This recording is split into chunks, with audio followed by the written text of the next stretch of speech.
অহা 19 তাৰিখে দিনৰ 11:30 বজাত আমি অসমৰ প্ৰতিটো সমষ্টিতে একোখনকৈ মিটিঙৰ জৰিয়তে 3,80,000 লোকলৈ প্ৰধানমন্ত্ৰী আৱাস যোজনাৰ ঘৰ আগবঢ়াম।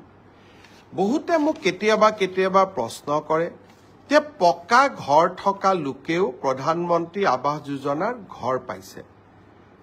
19 তাৰিখে যিসকল লোকে আমাৰ পৰা অনুমোদন পত্ৰ ল'ব আহিব বা চৰকাৰৰ পৰা চেক পাব, তাৰ ভিতৰত যদি আপোনালোকে ভাবে যে কোনোবাই পাব নলগা লোকে এই ঘৰ পাইছে বা আমাৰ পঞ্চায়ত গ্ৰামোন্নয়ন বিভাগৰ লোকসকলে টকা পইচা সংগ্ৰহ কৰি নাপাবলগীয়া লোকক ঘৰ দিছে, যদিও মই বিশ্বাস কৰা নাই, আপোনালোকক অভিযোগ দিবৰ কাৰণেও আমি এটা ইমেইল নম্বৰ দিম, যাতে কোনোবা পকা ঘৰ থকা লোকেও যদি আৰু এবাৰ ঘৰ লৈছে আপোনালোকে অভিযোগ দিব পাৰিব আৰু অভিযোগ আমি পৰীক্ষা কৰিম।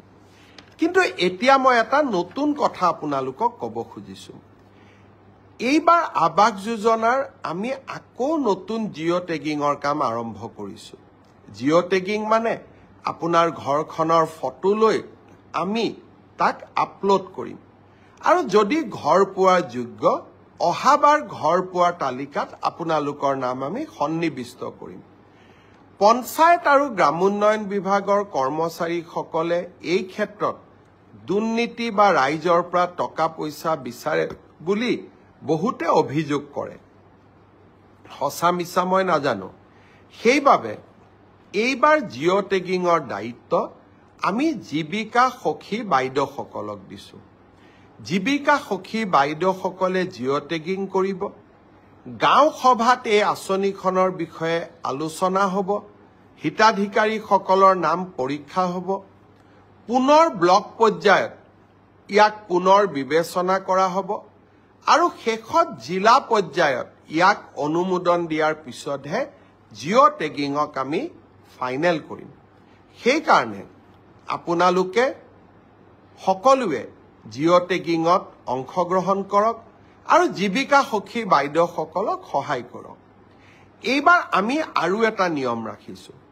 কোনোবাই যদি ভাবে জীৱিকা সখী বাইদেউগৰাকীয়ে মোৰ ঘৰটো জিঅ' টেগিং নকৰিলে, আমি সেলফ জিঅ' টেগিঙো কৰিব পাৰোঁ। অৰ্থাৎ নিজৰ ঘৰটো আমি নিজেই জিঅ' টেগিং কৰি আমি দিব পাৰিম। এই ধৰণৰ সেলফ জিঅ' টেগিঙৰ সুবিধা এটাও এইবাৰ আমি এই নতুন জিঅ' টেগিঙৰ সৈতে সন্নিবিষ্ট কৰিছো। জীৱিকা সখী বাইদেউসকলে জিঅ' টেগিং কৰিব। মই বিশ্বাস কৰোঁ যে বাইদেউসকলে এটকাও কাৰোৰ পৰা নোখোজে আৰু কোনোবাই খুজিলেও নিদি নিজৰ নামটো নিজেও জিঅ' টেগিং কৰিব পাৰিব। 19 তাৰিখে নতুন ঘৰ পাবৰ কাৰণে আমি যি সভাৰ আহ্বান কৰিছো 126টা সমষ্টিত, সেই বিষয়ে মই আৰু অলপ মোৰ ভাষণত তাৰ বিষয়ে আপোনালোকক বুজাই দিম।